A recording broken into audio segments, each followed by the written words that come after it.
Akkam jirtu hordoftoota Black Line TV arras deebinee irraa har'a ka deebine immoo chapter 5 civics partii lammaffaatiin deebine. So kana dura ka laalle what's constitution and what's history of constitution that we pass in our country jedhu kan haalli constitutionii fi biyyattiin keenya constitution isheen keessa darbitee fi constitutionii malee ka biyyattiin haala isheen bulaa turte waliin ilaalaa turre jecha. Amma immoo kan sarraansi ka dhufu paartii isa lammaffaati. Paartiin lammaffaan democracy and democratization. Democracy jechuun haroo miti isiniif. Democratization gochuun immoo kan dimokiraatiin isaanii tokko dimokiraatis deebisuu yookaan immoo karaa dimokiraataa ta'etti deebisuu jechuudha.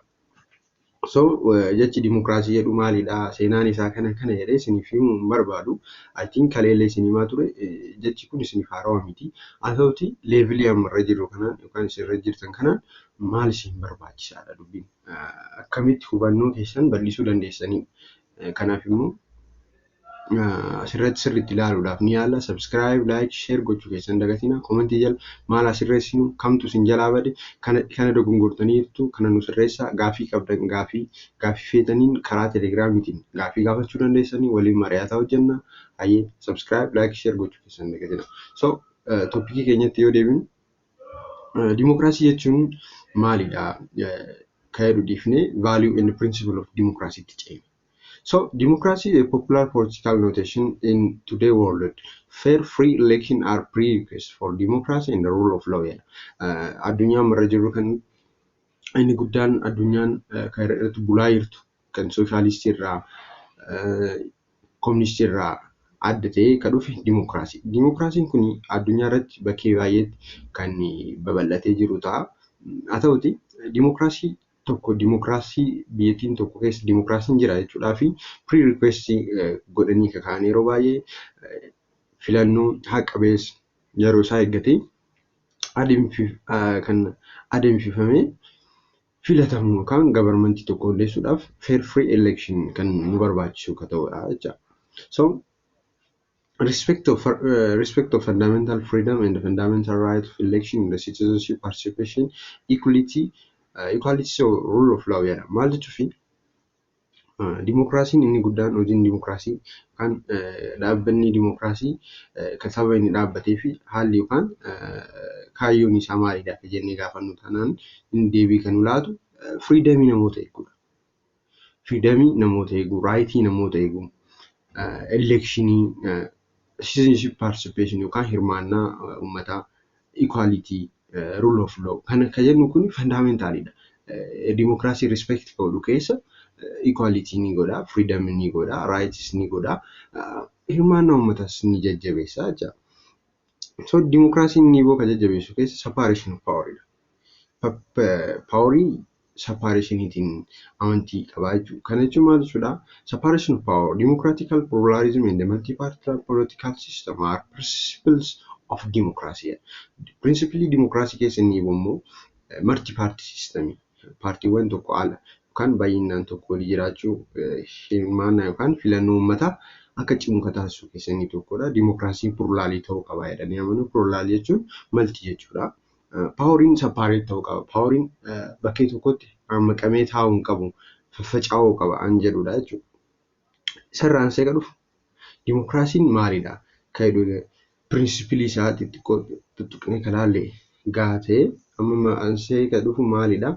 Principilii democracy'n tokko. Mee democracy'n liberty, freedom, justice and equality jedhu kan reefu tuquudhaaf yaalle. So kanarraa ansee democracy'n principilii guddaa qaba. Democracy'n reefu constitutionii arginee booda constitutioniin dimokiraatawaa ta'es principiloota kana guddisuu qaba. Ka jedhu kan hin dagatina. Paartii lamaan waan kukkunneef yaada keessan akkasiin jalaan cabniidhaaf. Paartii tokkoffaa irratti constitutionii akkuma ilaalle principiliin dokumentii suni if constitutionii sun dimokiraatawaa akka ta'e taanaan principiloota amman booda eeruu deemu kan guddisuu qaba jechuudha. Tokkoffaan popular sovereignty. Popular sovereignty jechuun birmadummaa uummataa. Birmadummaa uummataa. Kana jechuun maal jechuudha? Gabarmentii tokko hundeessuudhaaf inni guddaan nu barbaachisu hundeeffama gabarmentii dura contestii yookaan immoo hayyama uummatoota ni barbaada kan jedhu kana qabadha. Popular sovereignty isa guddaadha. Constitutional supremacy. Constitutioniin supreme ta'uu qaba. Looni xiqqoo isa jala baatu isa gadi ta'uu qabdi. Isarraa hundooftee yookaan fedhii uummataa waan ta'eef konstitushiniin kan dura dubbanneerra fedhii uummataa waan ta'eef konstitushinii sanirratti dhaabbatanii ba'uu qaban yookaan isa jala ta'uu qaba. Heerarkii loo jalatti inni gubbaarratti ta'uu qabu konstitushinii ka'eedha jechuudha. So pirinsipiliin sadaffaatti eeruudhaaf ka deemu rule of law jennu. Rule of law jechuun maal jechuudha? There are two aspects of rule of law. First, law should govern the people and the people should obey the law.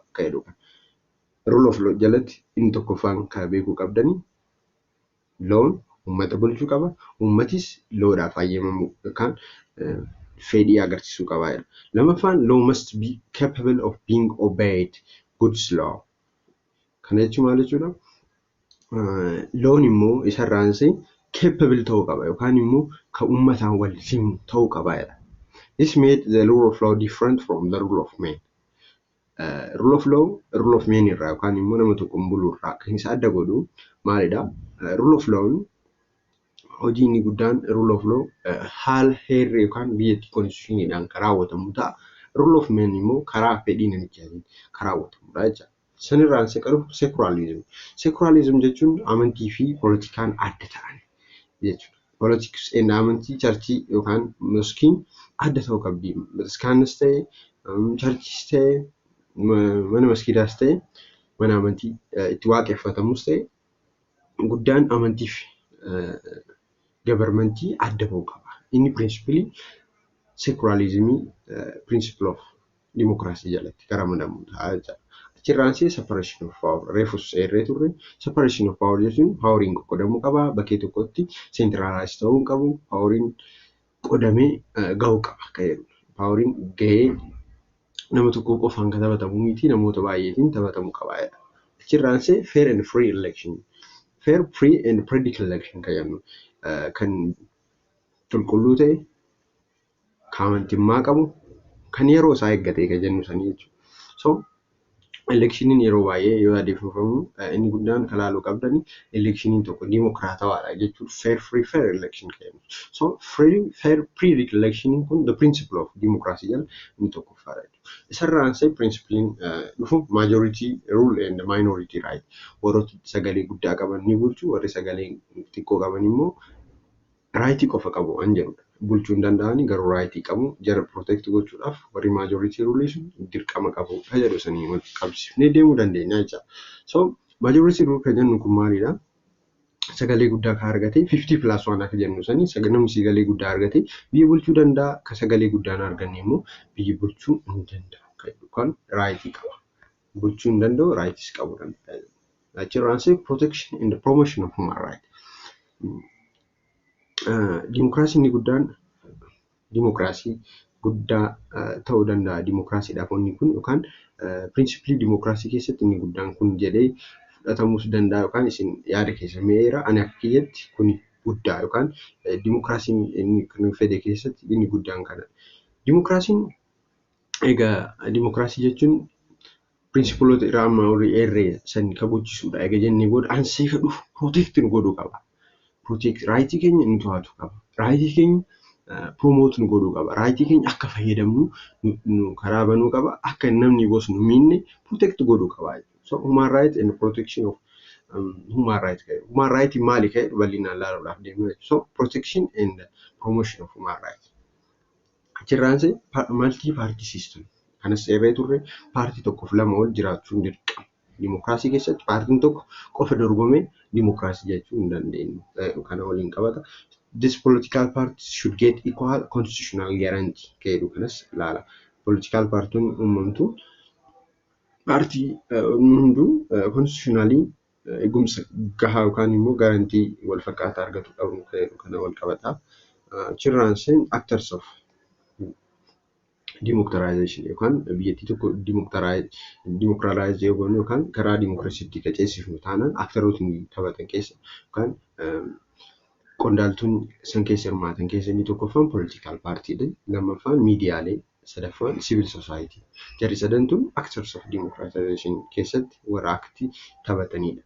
Achirraansee Egaa dimokiraasii kana fakkaata. Dimokiraasii kana arginee booda kan dhufu reefu konseptii tokko dura yookaan objektiivii keenya chaaptarii kana eegaluu keenya dura kan argaa turre maalidha? Maaliin dimokiraasiin maalidha? Haalli dimokiraasii karaa kamiitiin deemuu qaba? Kan jedhu ilaalaa turre. Amma immoo kan ilaallu human raayitiin maalidha? Human raayitiin maali?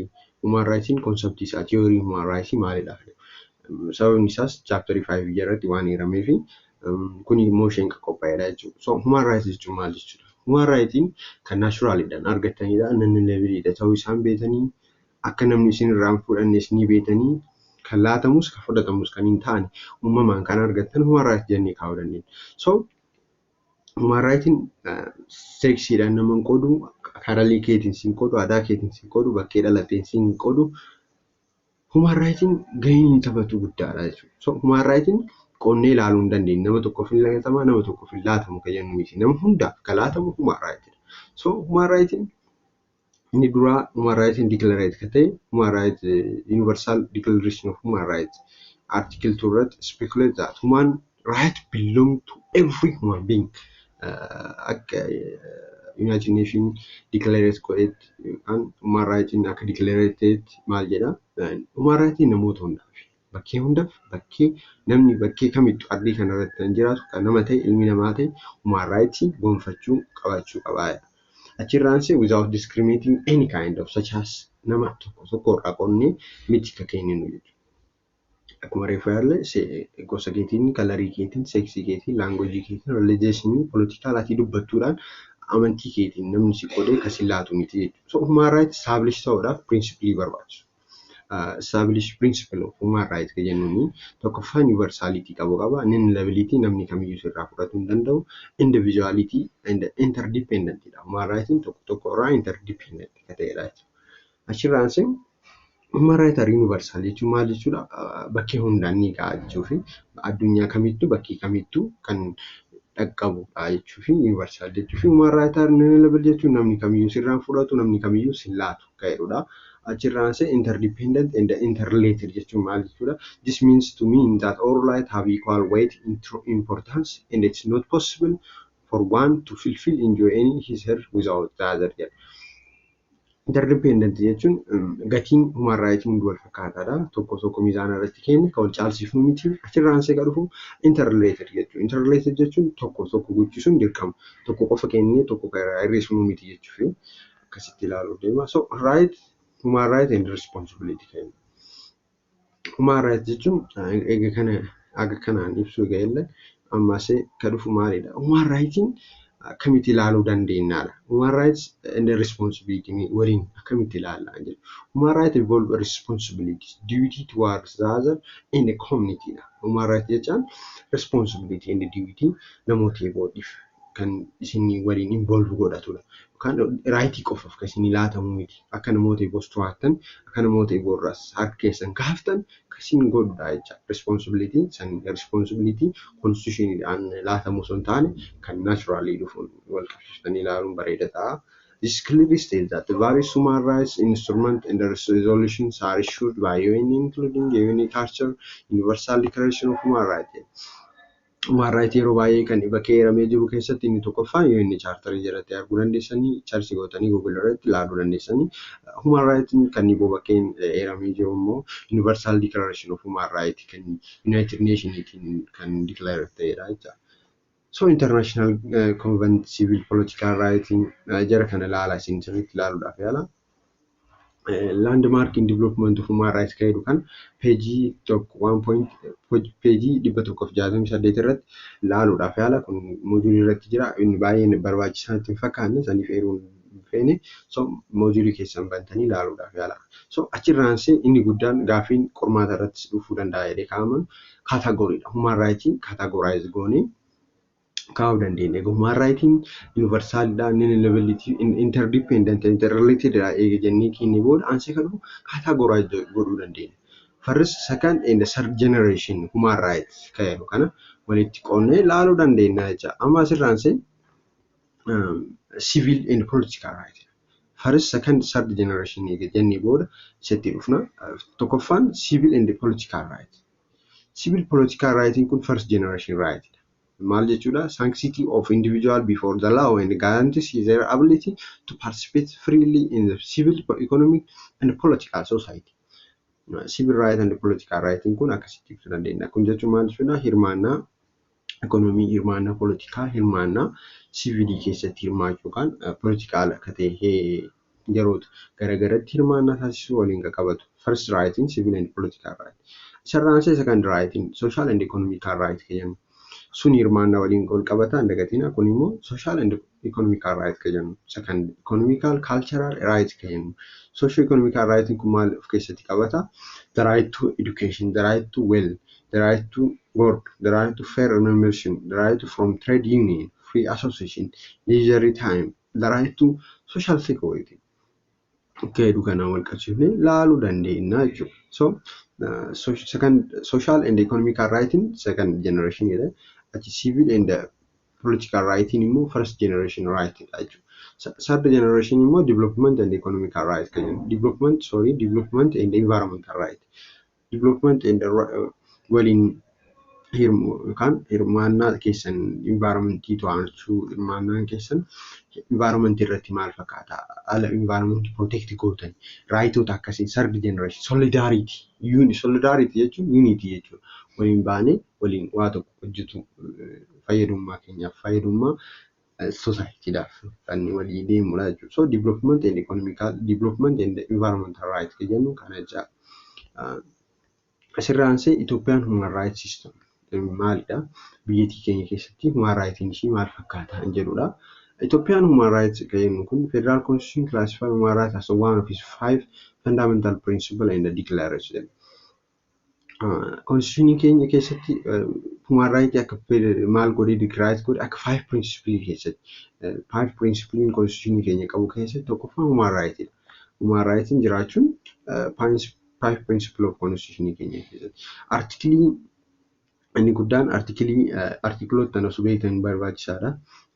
Article keessatti civil and political right bakkee eerame sirriitti ilaala dagatiin gaaffii irra dhufuu danda'a. Bakkeen article 14 irraa article 38 tti waa'ee civil and political right eerameera. Social and economical right immoo 41 dhagaa 42 tti group writing article 39 43 44 tti jarri sun bakkee article constitution keessatti waa'ee human right eerameera. Jaras qonnee kalaalu taana civil and political right bakkee eerame 14 aga 38 tti social and economical right bakkee eerame 41 aga 42 group writing immoo 43 jalatti eeramanii jiru jechuudha. So about 1/3 of the constitution devotes that in sharing fundamental rights and freedom. One harki tokko sadaffaan constitution keenya guutuu isaarraa maalidha? Sharing fundamental rights and freedom kan waliin deemu ta'a yookaan share haalli baay'inni isa dubbatu akkamitti share akka goonudha jechuudha. So chapteriin kun summary qaba. Summarize chapterii civic asirratti waan fitu deemu chapterii kan summarize godha. Summary kanatti maal laallee turre waa'ee human rights, constitution, democracy, course kanatti. Chapterii kana jalatti kalaalle indagatina constitution ilaalle turre democracy maaliif fayyadu ilaalle human rights fayyadu maaliif ilaalle turre. So egaa kuni bakka itti finnuudha galatooma sirriitti finnaa jechuudha.